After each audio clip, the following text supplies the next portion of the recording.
All right, good afternoon, everybody. This is Casey O'Brien with the National CyberWatch Center. I want to welcome you to this month's webcast, which is Cyber2yr 2020, the Association for Computing Machinery Curriculum Guidance for Associate Degree Programs in Cybersecurity. Just a couple formalities regarding the webcast. Everybody's doing a great job right now keeping yourselves muted.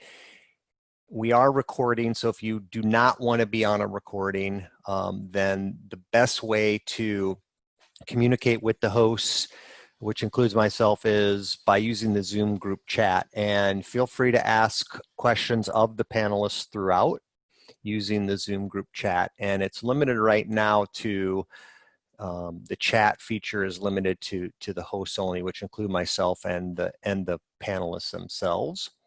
So we've run this for 5 years. It's the last Thursday of each month. It lasts an hour. We record it. We make it available on our YouTube channel. And in fact, once the recording has been cleaned up a little bit and posted to our YouTube channel, we'll use the same system that we use for registration to send out an automated email letting you know that the recording is available. Up next is on June 11th, a little bit out of cycle, just because of some scheduling conflicts with the presenter, is Recruiting Women to Cybersecurity from Intention to Action. And this is Donna Milgram, who's run a number of National Science Foundation funded projects and has a really effective program that not only helps to recruit women into IT, information systems, computer science, and cybersecurity programs, but to retain those women in those programs. And I'll post a URL in the Zoom group chat at the very end of the presentation where you can go to sign up for that webcast. So this is today's webcast, and this is just for our video. That's me. I'll be your moderator. Our panelists, Kara Tang from Portland Community College, is going to be driving the slides. Cindy Tucker, Christian Servin, Marcus Geisler, and Melissa Stang. So I'm going to stop sharing, and I'm going to turn it over to you, Kara. Great. Thank you, Casey. I'm going to go ahead and share my screen. All right. So thanks again for having us to give this webcast, and thanks everyone for attending who's here. We're going to talk about Cyber2yr 2020, which is a recently released ACM curriculum guidance for associate degree programs in cybersecurity. And I want to start by giving a brief overview of ACM curriculum guidelines in general, and then we can kind of see where Cyber2yr 2020 fits into that. And then we'll get right into it. I'll talk a little bit about the process that we went through in creating these guidelines. And then Christian's going to talk about the actual content of the guidelines. Marcus will talk about some of the mappings that we've done to CAE knowledge units, NICE Cybersecurity Workforce Framework, as well as ABET cybersecurity criteria. And Melissa and Cindy will share their experience in creating program examples that align with the guidance and some of the benefits from that. And we will also invite all of you who might be interested to create and submit a program example that we will highlight on our website. And then if there's some time at the end, I'll mention some related curriculum guidelines that may be of interest to this audience. So to start out, ACM is the Association for Computing Machinery. Probably most people are familiar with it, but if not, it's the world's largest organization of computing professionals, and they produce curricular guidance for what they consider the computing-related disciplines. And so their main thrust is guidance for programs at the undergraduate baccalaureate level programs, so 4-year programs. And the first 5 disciplines on this list were kind of the 5 ones that ACM produced guidelines for many years: computer engineering, computer science, information systems, information technology, and software engineering. But recently, 2 new disciplines have emerged that ACM is producing curricular guidance for. The one of interest to us is cybersecurity, and the other one, if you're interested, is data science, and the data science guidelines are still under development. But so ACM produced for cybersecurity what they call CCECC 2017. And so CCECC 2017 was kind of the starting point or a key input into the Cyber2yr 2020 guidelines for two-year programs. And so I want to say a few more words about CCECC 2017, which again are guidelines for bachelor's level programs from ACM. And you can find these on cybered.acm.org. If you take a look at the vision of the CCECC 2017 project, they wanted to produce a curricular volume that would be the leading resource of comprehensive cybersecurity curricular content for global academic institutions seeking to develop a broad range of cybersecurity offerings at the post-secondary level.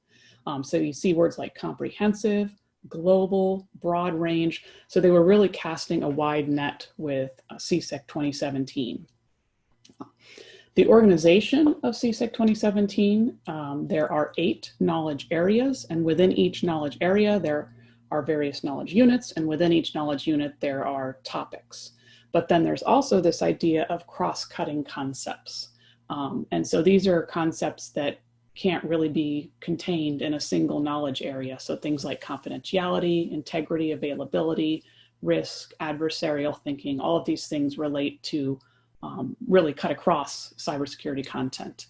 And then there was also this idea of disciplinary lenses, which recognizes the idea that most academic cybersecurity programs have grown out of some other discipline. Maybe it was a computer engineering department or a computer science department or an IT department that the cybersecurity program at a given school grew out of, and that can kind of flavor the cybersecurity program. So that's CCECC 2017. And now, as we shift to take a look at Cyber2yr 2020, this Cyber2yr 2020 project was spearheaded by the ACM CCECC, which is ACM's Committee for Computing Education in Community Colleges. And so the 5 of us that are giving this webcast, we're all members of the CCECC. And the CCECC's global mission is to serve and support community and technical college educators in all aspects of computing education. So where there are different task groups that the ACM Education Board forms to create their baccalaureate level guidelines, the CCECC is the group that forms the task forces and sort of leads these efforts within ACM to create curricular guidelines for two-year programs. And so we're going to focus on Cyber2yr 2020. So this is the Cyber2yr 2020 task group. So it's a group of 10 community college educators, and you can see by the affiliations that were spread all across the country, and also different areas of expertise within cybersecurity. We had a good range there in our task group. So great group of people. This is the group of people that did most of the work, although we obviously got input from a lot of different people as well. Also want to mention our advisors. We had a group of advisors who represented four-year schools, industry, government, and other sorts of groups. And since this is a National CyberWatch webinar, I'll mention that Casey O'Brien was one of our advisors. And so if we take a look at the timeline, this project got started in April of 2018. We put out 2 drafts for public review and comment. The first was Straw Dog in February of 19, then Iron Dog in July of 19, and we just published these guidelines, the final version, in January. And so we wanted to get a lot of input from different groups to influence and inform and improve the guidelines. And so this slide just shows some of the presentations that we gave.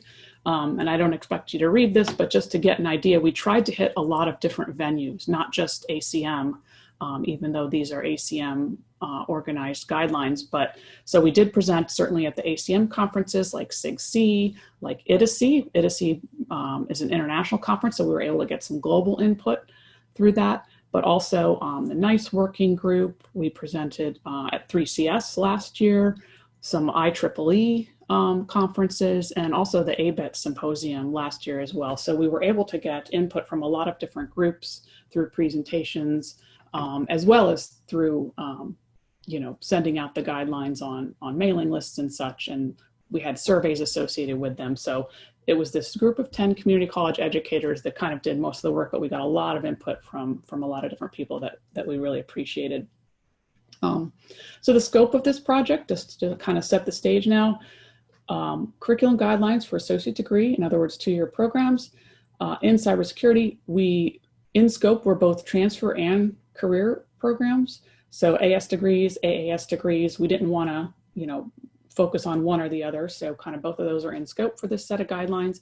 And as I mentioned, based on ACM's CSEC 2017 guidance for bachelor's level programs, but two key influences also really inform the guidelines, in addition to, of course, all the input from people. The CAE knowledge units, and we focus specifically on the foundational plus the technical core knowledge units as far as that goes, and then also the NICE Cybersecurity Workforce Framework. And so I want to describe a little bit about the process that we went through. And as I mentioned, we kind of started with CSEC 2017, which was organized into these 8 knowledge areas, and we'll see what those are in a second here. Which were broken down into knowledge units and which were further broken down into topics. So kind of in the first phase of the project, what the task group did is we went through CSEC 2017 at the topic level. So all of those topics, kind of that finest grained level, and we marked each topic as either appropriate for all 2-year cyber programs. So in other words, any cyber 2-year program, would probably include this or should include this. Some cyber 2-year programs, so maybe obviously you're going to find variation. There's different emphases in different programs, different electives and things like that. So some topics you might not be a core topic, but you would certainly find them in some programs, or none. So some of the topics in CSEC 2017 seemed like they just weren't something that you would have in a 2-year program.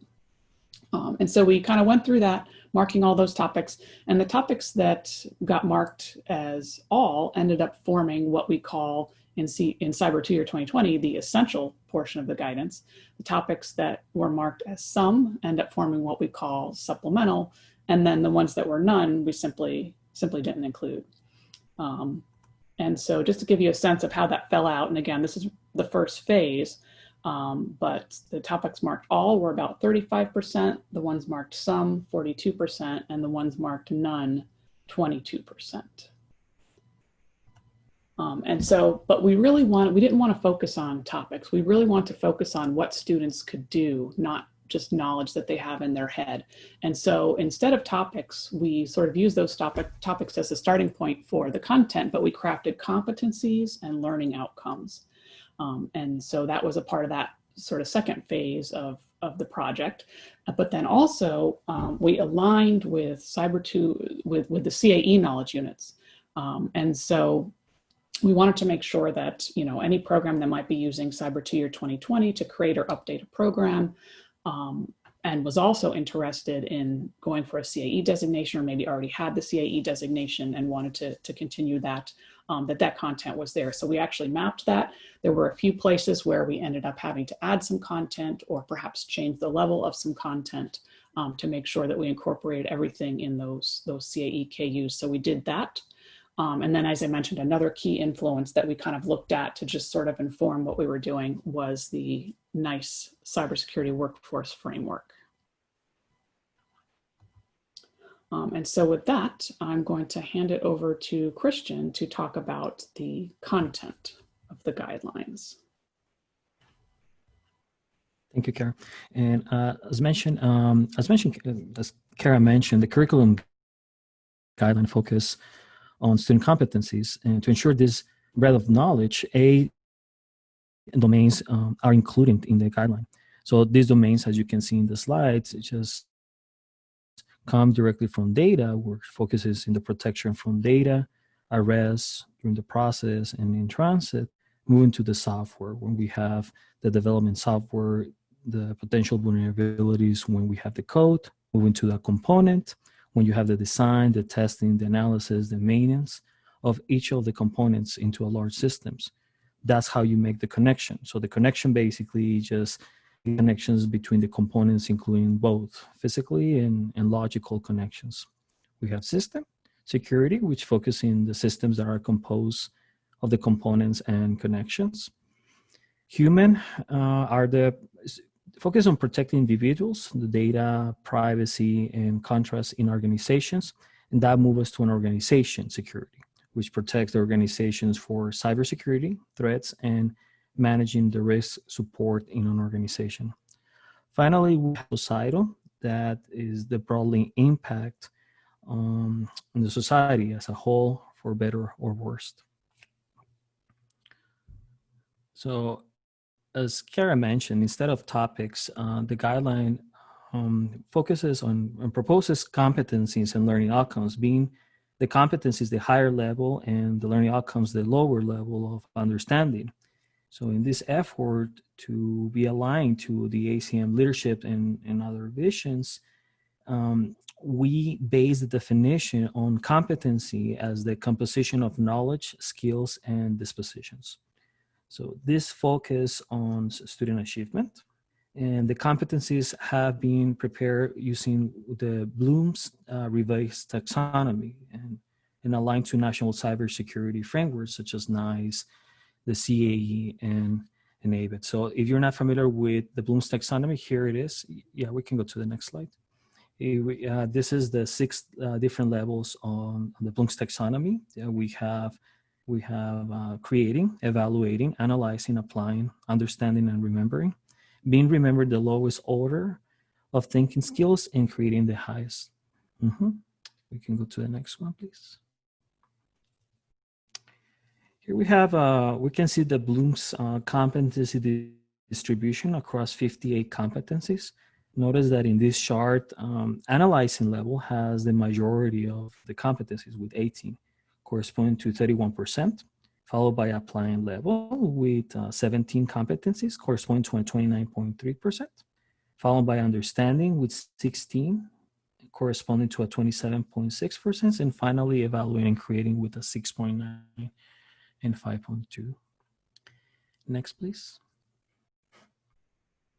This slide shows the Bloom's taxonomy learning outcomes. Here we can see the distribution of the essential and supplemental learning outcomes.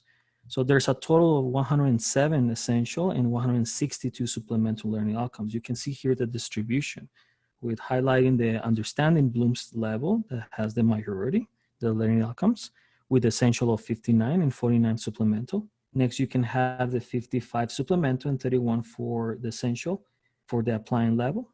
The analyzing supplemental, you have 40 and 15 essential, and finally evaluating 16 and only 1 essential, as well as creating level. Notice that there is no remembering level in this for learning outcomes. I think it's worth mentioning that neither in the other slide for the competencies, we didn't have any remembering level. Next, please. Here are the selected competencies. This is what Kara was mentioning about the cross-cutting concepts. You can find here and also in the entire guideline. Here we see the domains that we include: confidentiality, integrity, availability, risk, adversarial thinking, and systems thinking. Here are some of the examples of these selected competencies. And you can read here what we proposing, but here are one of the selected ones.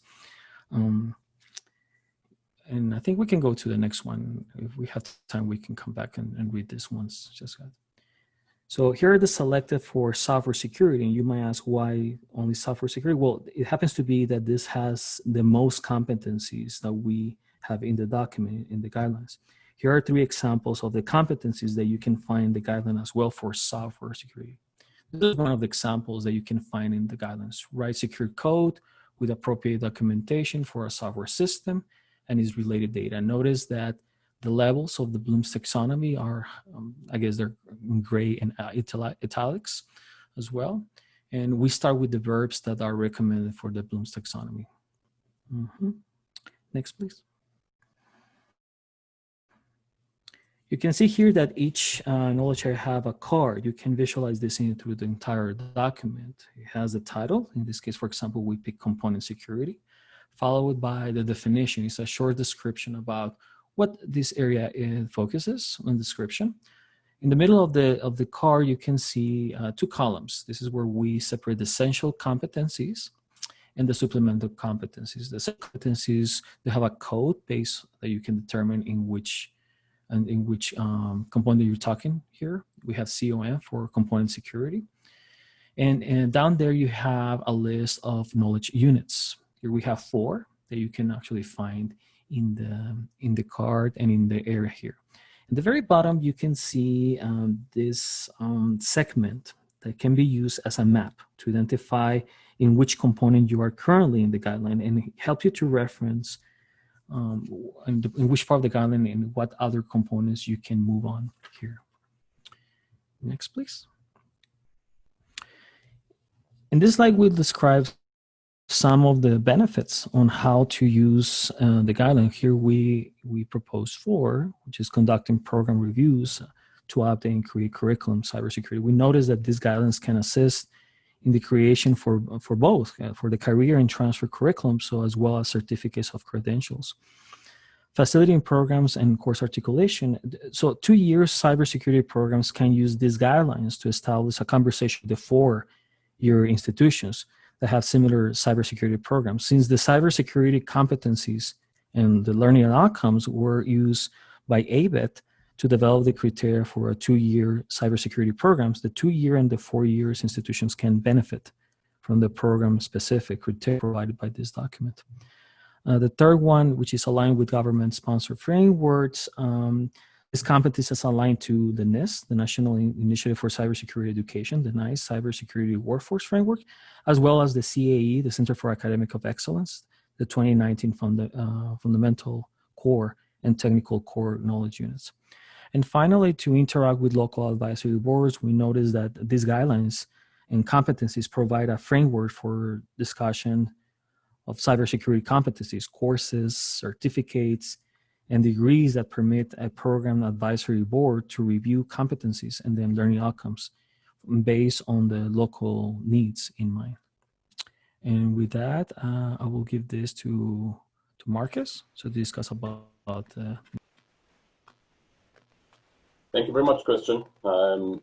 Marcus Geisler, Cosumnes River College in beautiful Sacramento. We know that you exist and that your programs exist not just around the guidance that we might offer, but you also exist in the world of CAE, NICE, and potentially ABET if you're looking at that accreditation.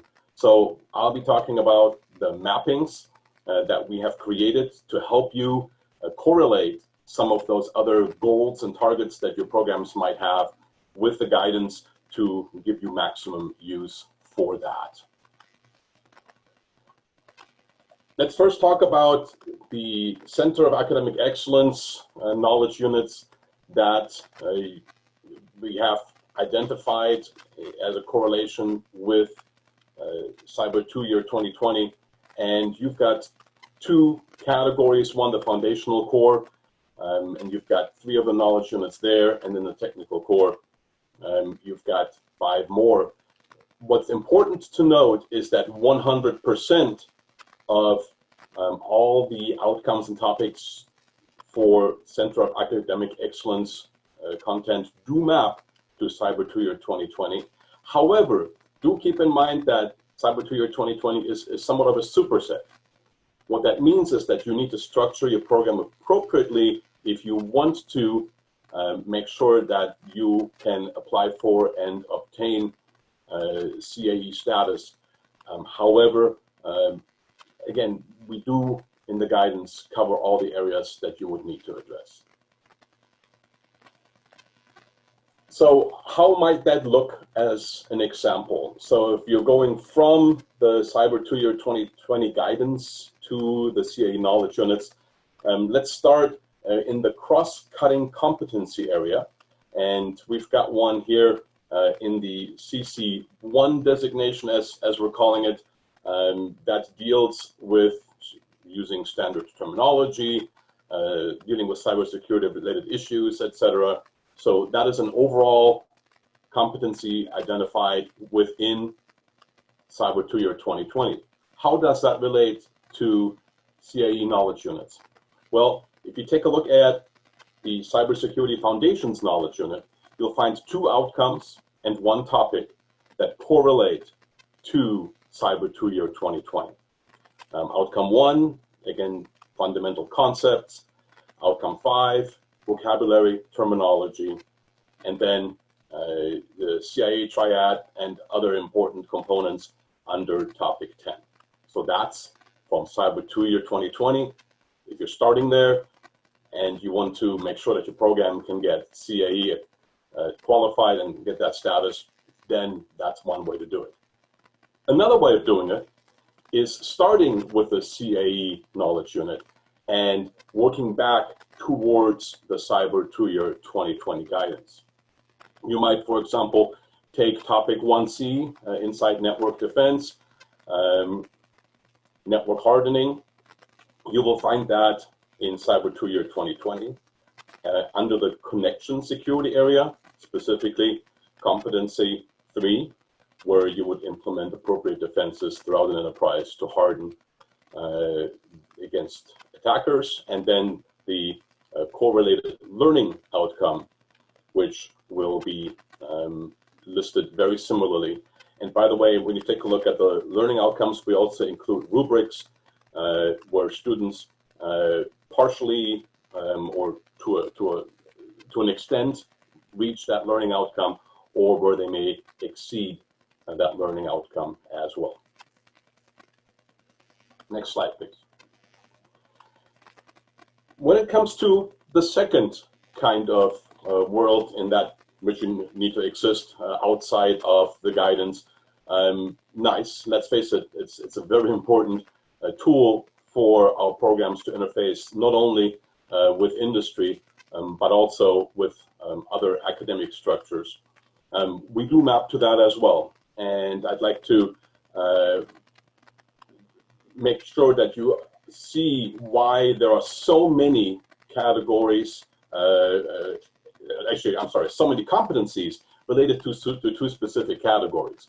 Notice we've got 20 competencies that correlates to operate and maintain on the NICE framework side.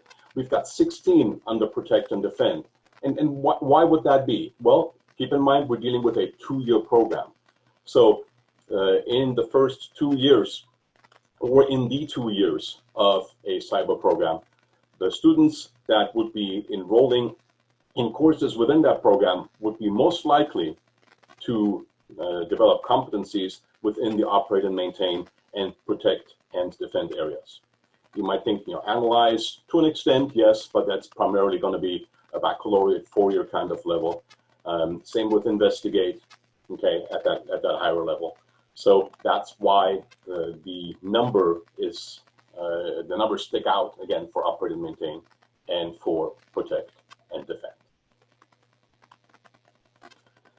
So how do we align Cyber2yr2020 with the NICE framework? One, let's take a look at operate and maintain on the NICE category side. System security will correlate to that within Cyber2yr2020, and specifically Competency 4, apply cyber defense methods to prepare a system against attacks, including pen testing, etc. Okay, so you can start there. And another example, thank you, protect and defend would be the NICE category. In Cyber2yr, you'll find that in the data security knowledge area, and the competency deals with acquisition of digital evidence that is forensically sound.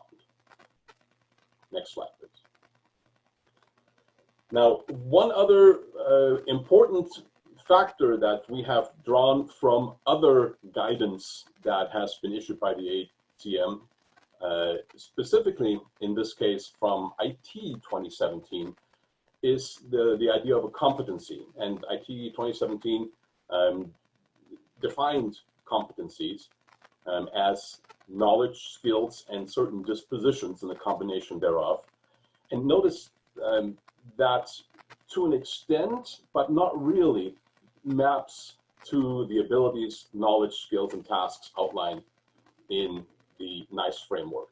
And specifically, the difference is, to me, an enrichment of what you can do by just looking at NICE, is that the dispositions broaden the work roles that are defined within the NICE framework.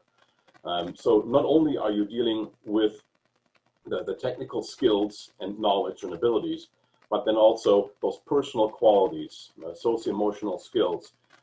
Yes, sometimes folks in our field are accused of maybe not having the greatest strength in those areas.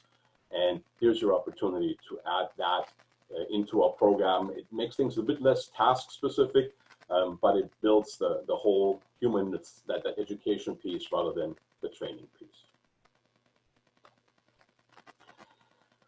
Finally, we are also dealing with the folks at ABET who primarily accredit 4-year computing programs, but who also accredit 2-year programs. In fact, ABET has released draft criteria for 2-year cybersecurity programs that are based on Cyber2yr2020. They're still open for public review if you're watching this prior to June 15th. So by all means, if you've got something to contribute to the folks at ABET, by all means do. We've got some initial pilot programs that are currently working on self-studies toward accreditation for 2-year programs for ABET. And that's something that certainly would add credibility, additional credibility to your program on the academic side. Not that a CAE doesn't add a lot of credibility already, and adherence to the NICE framework, again, allows you to collaborate better with others. But here's a third component that we have developed and provide. And if you'll go to the next slide, here's an opportunity for you to take a look at those various mappings on the CCECC website. If you've got your cell phone handy, you can use the QR code to get you right there.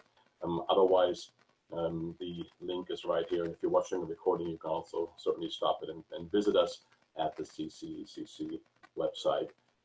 And at this point in time, I'll pass it on to program examples. Ivy Tech Community College has mapped an Associates of Applied Science in Cybersecurity and Information Assurance. Lord Fairfax has mapped an Associates of Applied Science in Cybersecurity. And Bluegrass Community and Technical College has mapped several cybersecurity courses from their Computer and Information Technologies program. And hopefully by the end of this, we'll be able to include your college in our next presentation. Lord Fairfax, go to the next slide, was honored with a CAE-CD designation in November of 2015. And all of the initial cybersecurity and information system technology courses used in obtaining the CAE, plus one additional cybersecurity programming course for a total of 11 courses, have been mapped to Cyber2yr2020's essential and supplemental competencies. Annually for CCECC accreditation, LFCC has to evaluate its cybersecurity program student outcomes. By going through the Cyber2yr2020 mapping process, the outcomes for the program assessment were able to be updated and tied to specific knowledge areas. The process we used to do this was to take every course content summary for all 11 courses and the syllabi and key in learning outcomes and topic areas into a database. And then this information was ran through an algorithm comparing it to the Cyber2yr competencies. Anything that was not matched, any outcome that wasn't matched, automatically through the algorithm was manually reviewed by Dr. Henry Kaufman, the LFCC cybersecurity program lead. So this led us to figure out the areas of gaps in our cybersecurity and allowed us to create a continuous program for improvement. And then the next slide is some of the real benefits besides just what I talked about was that LFCC is part of a statewide system that prides itself on a system-wide master course list. So all of the courses LFCC has mapped to Cyber2yr2020 are also now mapped for 22 other community colleges in Virginia. LFCC is working on their redesignation for CAE, and since mapping to Cyber2yr2020, and that the Cyber2yr2020 has already been mapped to the 2019 CAEs for cyber defense KUs, it's going to enable us to better articulate how our program satisfies the CAE standards.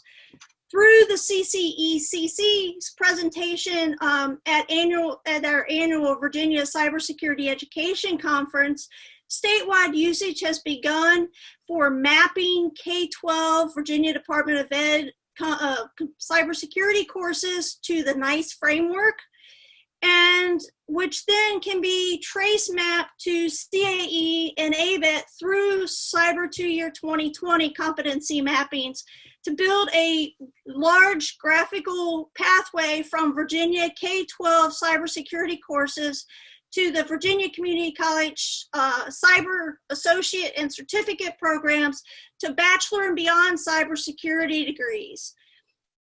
Since ABET's Computing Accreditation Commission, CAC, released their accreditation criteria that you heard Marcus mention, LFCC has been teeter-tottering with attempting the ABET accreditation to show four-year institutions that our students who transfer to them not only meet CAE standards, but also meet the rigor of ABET.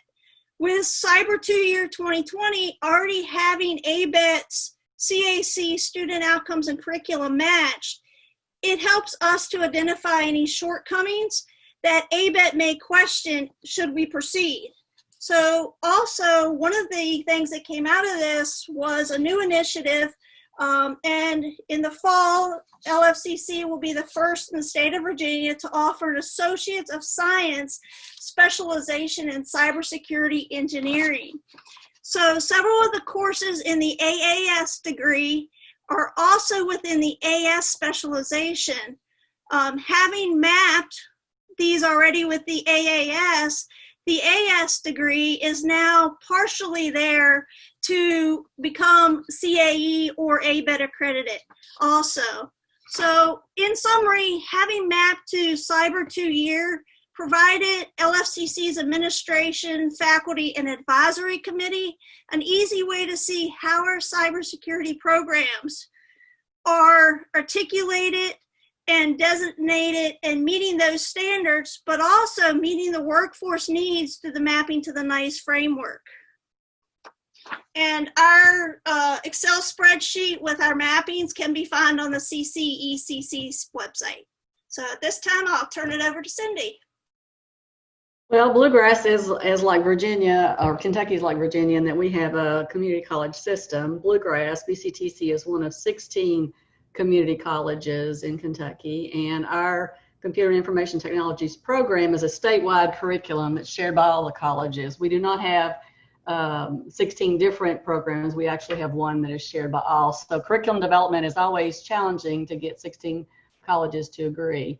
But the changes and updates to our curriculum that have to be done at the state level, this whole process of using our program example and showing how it maps to Cyber2yr2020 has really helped kind of bond and build those relationships across the state. BCTC was designated as a Center of Academic Excellence in Cyber Defense in the summer of 2019. So as we were completing the Cyber2yr2020 guidelines, we thought it would be interesting to see how a school that had recently been designated mapped to the new guidelines. And so BCTC used 4 courses to meet the requirements for the CAE mapping. And we took those 4 courses then and tried to see how they matched up with the Cyber2yr2020 guidance. Obviously, those 4 courses met 100% of CAE knowledge units for their outcomes and topics for what we have mapped to in our guidelines. That would be expected since we were designated.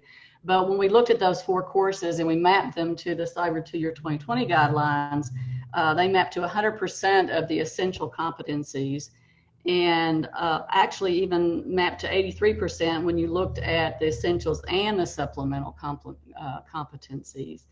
I feel confident if we looked at the entire degree, especially our network security track, we would have met even the supplemental competencies. But I thought that was a good testimony to see that the few courses that we mapped to CAE were 100% met when we looked at the Cyber2yr2020 mapping as well.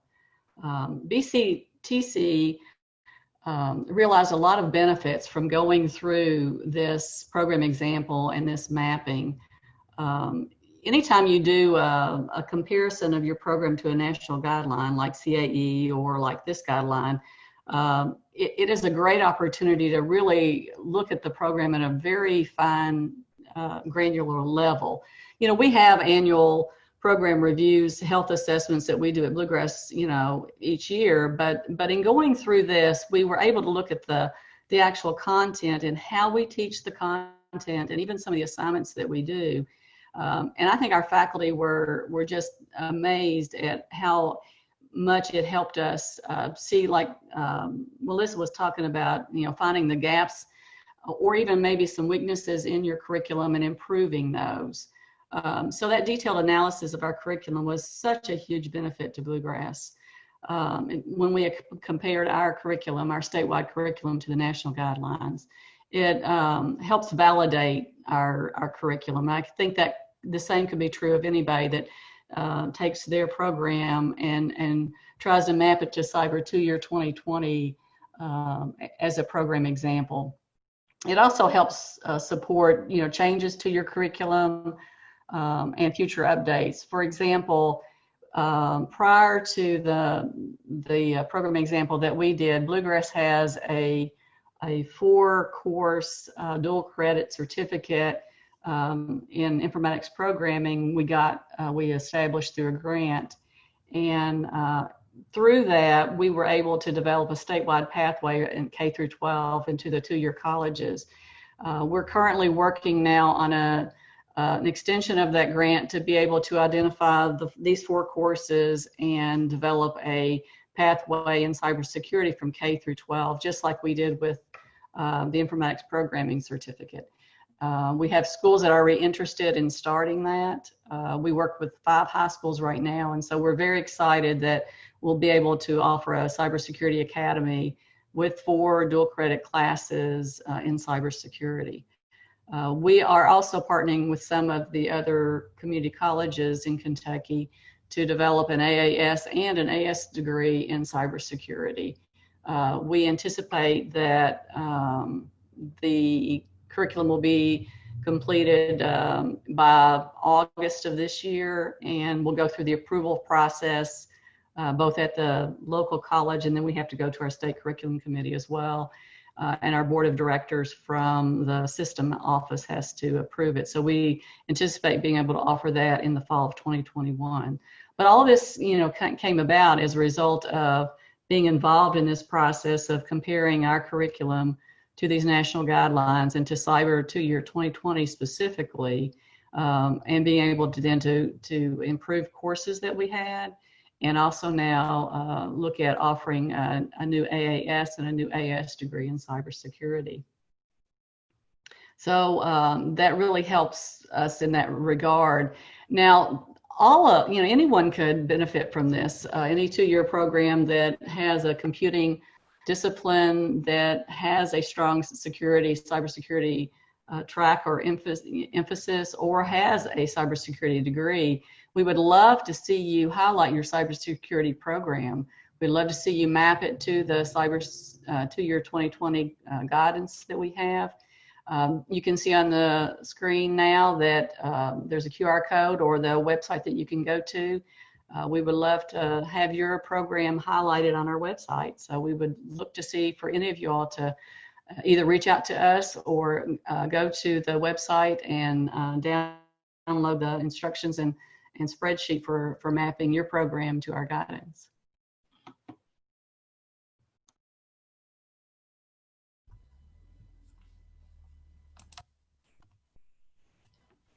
Awesome. And so to kind of wrap up our presentation, I wanted to just take a few minutes to talk about some of the other ACM curriculum guidelines. And of course, we're happy also to entertain any questions on Cyber2yr2020. So as you might think about what questions you have and get those into the chat, I'll go ahead and say a few words about these other guidelines that may be of interest.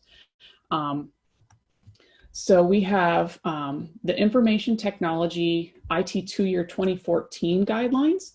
These came out in 2014, and these are guidelines for applied programs in IT. And these actually represent the core of an IT program. So as we think about different IT programs, obviously there's a lot of different potential emphases of an IT program at the 2-year level. You might emphasize more network administration, might emphasize more the programming side. And so with the IT 2-year 2014 guidelines, what we did, rather than try and cover all the possibilities, we just focused on the core. And so these do not represent a complete program, but they represent the foundation of any IT program. And because these were geared towards applied programs, there was a lot of industry input into this particular set of guidelines. And so I think that really helped improve the guidelines and show what industry is looking for in 2-year graduates with IT degrees. And even back in 2014, we're already recognizing how important cybersecurity is. So cybersecurity was infused in those guidelines as appropriate for an IT program. And then the next set of guidelines I want to mention are our computer science transfer guidelines. This is CS Transfer 2017. And these represent guidelines for computer science transfer programs. And so because these represent a transfer program, they're aligned very closely with ACM's CS 2013 guidelines, which are ACM's guidelines for baccalaureate level computer science programs. And so these, would be a great start for a school that has a computer science transfer program, and especially if your articulation partners have modeled their program after CS 2013. And these have also been infused with cybersecurity, so where it would be appropriate in a computer science program, there is infused cybersecurity in these guidelines as well. And then finally, other than Cyber2yr 2020, which we've been talking about, another project that was kind of going on in parallel with Cyber2yr 2020 was IT Transfer 2020. And so these represent guidelines for an information technology transfer program. We're starting to see more IT programs at the bachelor's degree level. And so therefore it makes sense to start thinking about IT programs, not just as, applied, get a job after the 2 years, but maybe as a transfer program. And so this set of guidelines is aligned with ACM's IT 2017 guidelines, which are for baccalaureate level IT programs. And again, there's also infused cybersecurity in these guidelines where it would be appropriate for IT transfer programs. In fact, one of the specific domains within the guidelines relates to cybersecurity in those guidelines as in IT 2017. And you can find all of these guidelines on our website at ccecc.acm.org. And so with that, if anyone has any questions, we'll be happy to take them. There are a couple. Shamsi says, I don't see Melissa's college under examples list on CCECC site. Please share the link.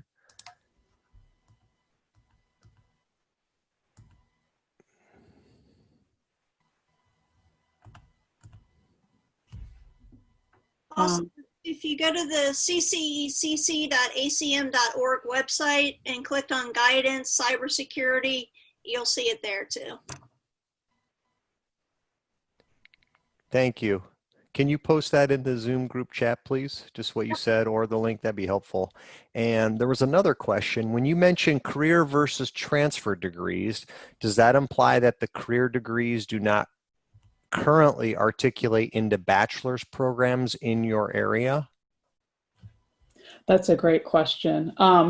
So as far as these curriculum guidelines go, that basically means that, so for example, with the IT 2-year 2014, where the focus was really on career programs, the focus of these guidelines was that after 2 years, students could get a job, could get, an entry-level position to start their IT career. So that was really the focus in producing those guidelines. But now, of course, we all work at different schools. And for example, at my school, even though I teach in a CTE, Career and Technical Education program that produces an AAS degree that's intended to get students jobs, at the same time, we recognize that a lot of our students do actually want to transfer. And we don't actually have an IT transfer program at my school. I'm at Portland Community College in Oregon, but a lot of our students do our AAS degree and then transfer anyway, you know, and it's not always exactly a 2+2, but their goal is ultimately to get a bachelor's degree. So I think the reality is, you know, schools do offer AAS type programs that students end up transferring some of those credits. But again, even though the goal is really for them to be able to get a job, that's not always the path that a student chooses. And just as a historical context for that, when you know, when folks started looking at a higher education capacity to develop students who could move into information security jobs, it made sense at that time to infuse security in existing AAS, really IT programs, and really more specifically, you know, networking type programs, because that was predominantly what was popular at that time, 2004-ish, 2005. And there weren't really many four-year schools that were even thinking about cybersecurity back then. So it's why you see a preponderance of AAS type degree programs as opposed to AS. The other challenge with the AS is that you have more gen ed requirements, which reduces the number of technical courses. So that was also a driving factor in creating AAS cyber defense like programs.